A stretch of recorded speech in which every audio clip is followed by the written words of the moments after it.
What is up, you guys? Toasting here, and welcome back to another episode of Second Circle. And in today's episode, I believe this is where everything starts. It's gonna be a new beginning. I believe that there's like another date with each demon, and we're just about to start with Lucifer and then Beelzebub.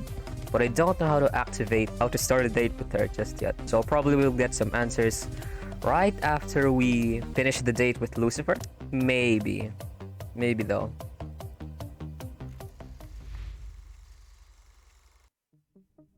Though ever industrious, Lucifer is looking slightly more haggard than normal. Oh? Is something the matter? No, I can't handle. Nothing I can't handle. Just a little upset in hell's dimensional border. Happens all the time. So, Casanova. You call me Casanova? What? How did it go? Is the sin orgy proceeding according to schedule?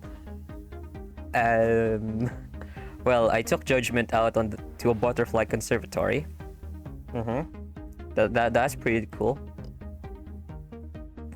Why are you looking at me like that? Well, it's a start. I don't suppose you have one more date left in you. I could use a break. Sounds good. Where would you like to go? Oh. I haven't been able to stretch my legs all day. A walk around the neighborhood would be wonderful. Ooh, it's night. We're walking at nighttime. Okay. Together, the two of you exit the house into the warm night air. Fireflies, newly molted, slowly rise from the grass as you walk by. Their mellow lights illuminate the mostly dark street in inconsistent bursts. Beautiful little creatures, aren't they? Quite. Although you ought to know better than to judge a book by its cover. Even as a larvae, they're highly predatory and feast fairly indiscriminately upon their insects. You quite know a lot about insects for someone who spends most of their day running hell. Lucifer shrugs and sniffles happily. A girl can take a passing interest in creatures far beneath her. After all, I took an interest in you, didn't I? That one stung a little bit. I assume your day's been busy then. It always is. Running hell is a lot harder than raising it. There's a difference? Quite. Paperwork needs to be filled, damnations allocated, and skeletons go on strike if they don't get their milk rations. Okay. So why do you do it? They help carry paperwork. Plus, if someone comes into hell unannounced, they are trained to arrange themselves into devious little puzzles. Not that. Your whole Queen of Hell job seems like kind of a thankless task for the amount of time you spend doing it. The ivory-horned demon breaks stride, pondering your question as she stares up at the stars. The Lord of Hell is a position that no demon wants, yet conversely, all covet. To take the title upon one's shoulder is no small task, and matched in unpleasantness only by the problems that arise when one is forced to relinquish it. Forced? How so? The throne is never given, only taken. Since time immemorial, the entity seated on the throne has balanced atop the endless writhing hordes of demonkind, each determined to usurp power for themselves. Those at the top have no farther to climb, and thus must look down constantly in fear of being thrown from their lofty position. Never heard of democratic elections? Lucifer chuckles softly, the dark notes of joy spilling out of her mouth and into the summer air. Believe it or not, things are better now than they were before I took power. I implement bureaucracy, a proper 5-day work week, and break rooms for demons and tortured souls to use in between damnations. And the beefcake skeleton guards? Merely an aesthetic choice. Understandable. Two of you continue on your stroll in immaculable silence, but it isn't long before another stray thought breaks through the quiet. Has someone else been taking Cerberus out on walks? Not to my knowledge, and I pride myself on knowing just how everything going on in our house. I took her to the park earlier. She went absolutely ballistic on someone who was trying to rob me.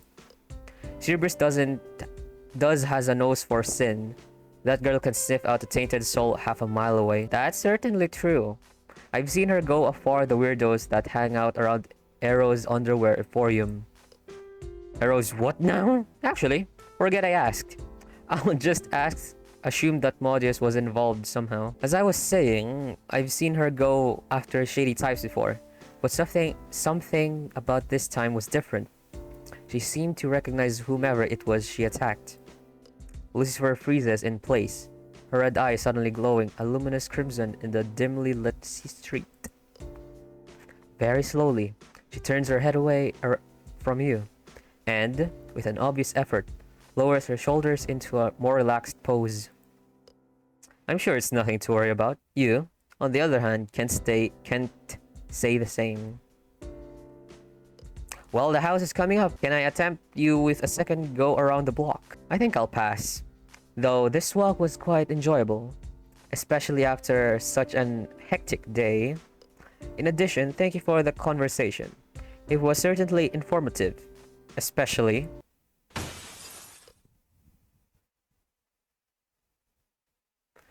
Lucifer is cut shortly by the unmistakable sound of shattering glass, followed by raised yet indistinct voices emanating from the house. And just when things seemed like they were winding down too. With a crash, a chair from the dining room is pitched through one of the windows in front of the house. Though the newly formed opening, the din of voices can be heard more clearly. Insolent! Well, have you no respect for the rules of the house? Not when you're the only one enforcing them. Yeah, sicker, girls. Sicker. Lucifer's shoulders sag slightly, her eyes downcast. You don't have to be the one to sort this out. It's my house after all. Yeah, but they are my responsibility. I ought to be the one to bring them to heel. True. But I'd like to put a stop to this before they damage the table. Well, since it seems you now have a grudge to settle, I suppose I could allow you assist me with my affairs. But only this once. Do you understand? I do. The two of you march back into the house, ready to clean shop. Well, this night certainly took a turn toward the unforeseen, but perhaps Lucifer is starting to let you see a bit more into her personal life. You'll have to see what comes of this in the coming days.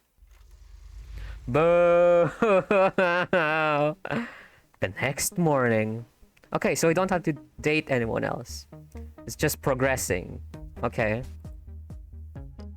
Ooh! What a unique and comfy bedroom.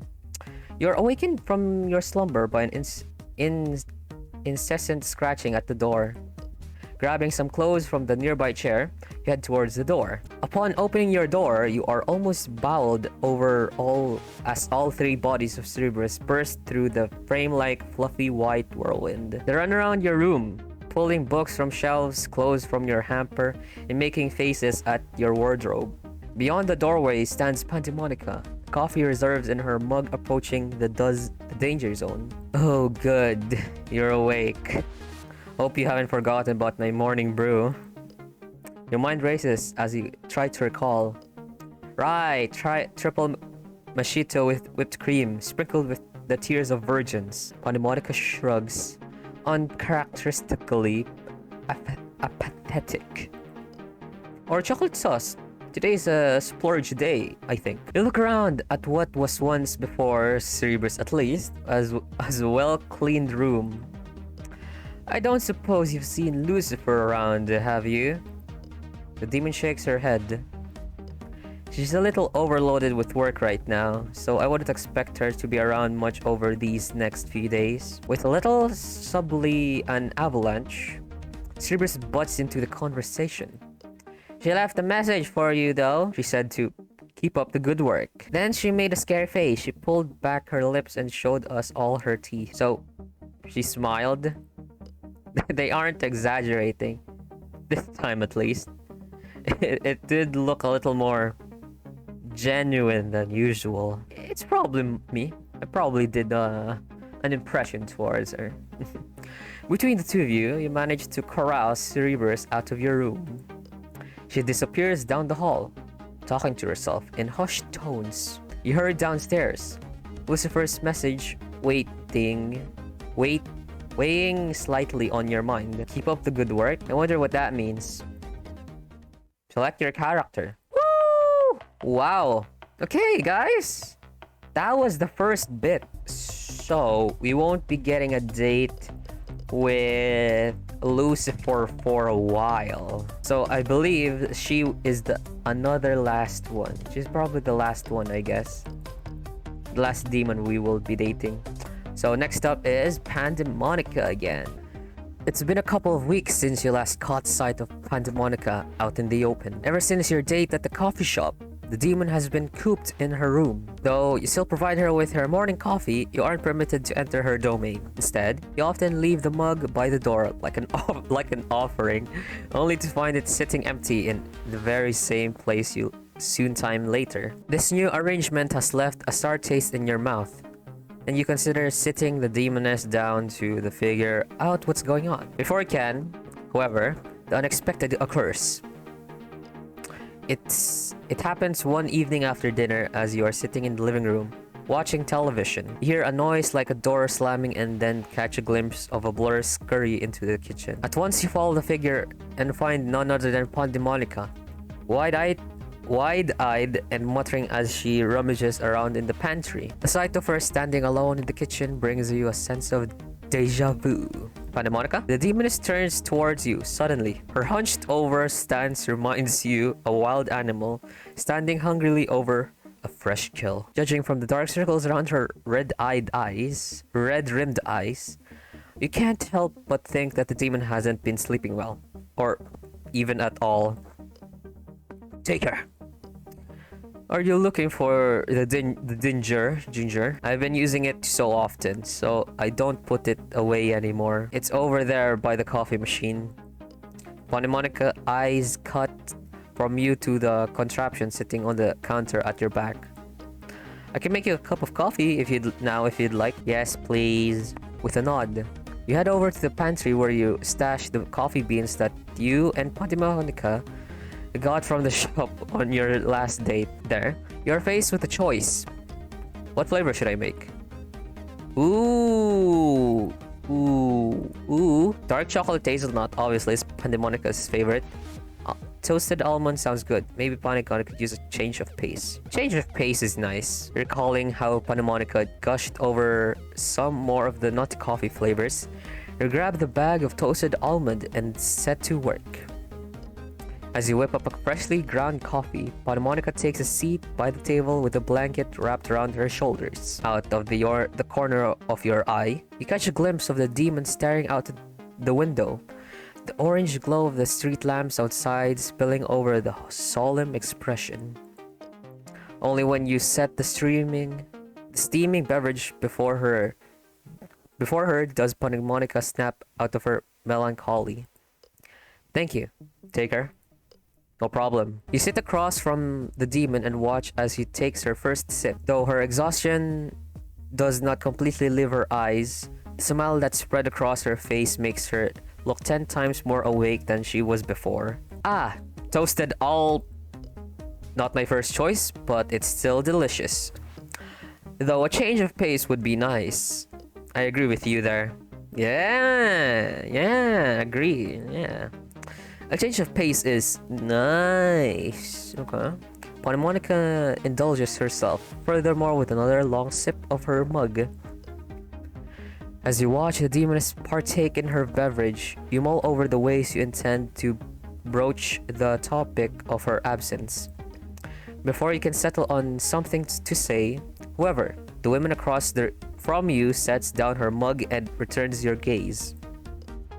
I know, I've been scarce lately, more than usual, that is.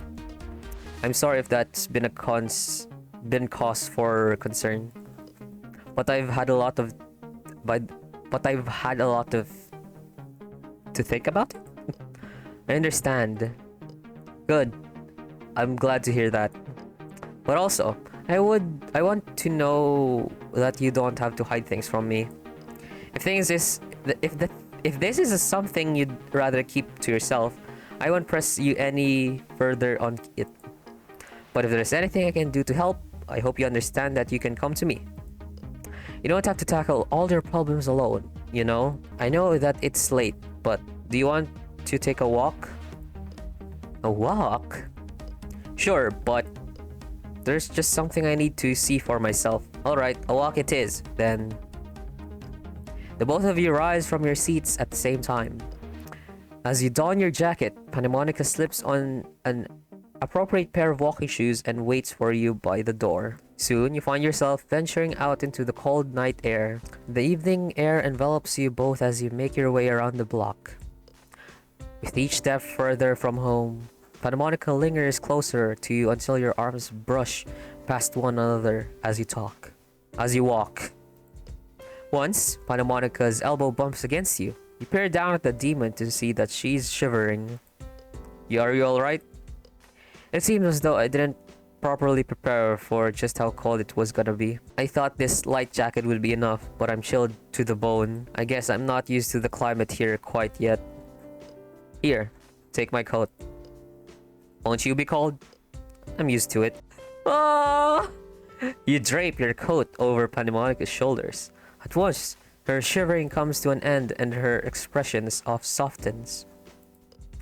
Compared to earlier, it's almost as though you are looking at a completely different person. Whereas before, an aura of distress and irritation seemed to seep out of her every spore. Now it is as though Pandemonica can no longer fathom just what it was that irked her so. And this realization surprises her almost as much as it does you. So much so, in fact, that you can distinctly hear her mutter something under her breath. Though you don't catch it entirely, you are privy by two words which ring loud clear in your ears. Why now? Pardon? Oh, nothing. I just still have much on my mind. Should we head home? No, not just yet. Please. I want to savor this a little longer if you don't mind.